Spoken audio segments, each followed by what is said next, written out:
We're all hearing more and more about new apartment buildings going up across Sydney.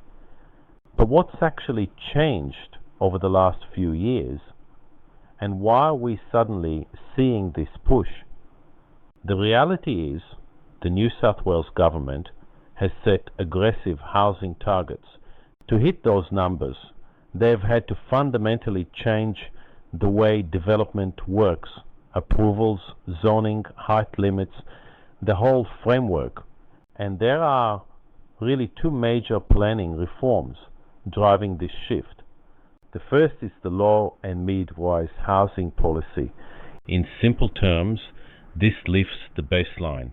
It allows more density in areas that traditionally wouldn't have had it, particularly around transport hubs. So instead of smaller, low-scale buildings, you're now seeing 4, 5, even 6-story developments becoming the norm near stations.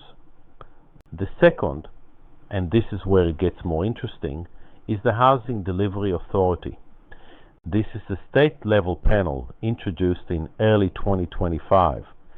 If a project is large enough, say over $60 million, around 100 apartments or more, the developer can bypass the traditional council pathway.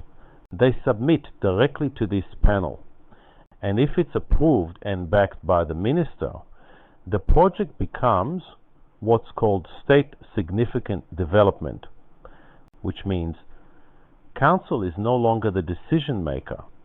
The state steps in and takes control. So if you break it down simply, the low and mid-rise policy lifts density across the board. The Housing Delivery Authority is for the big plays, the large-scale sites where you might see 20-plus stories, major infrastructure, and higher density outcomes.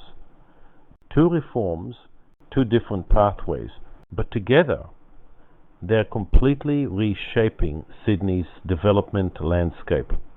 I'm Alan Weiss.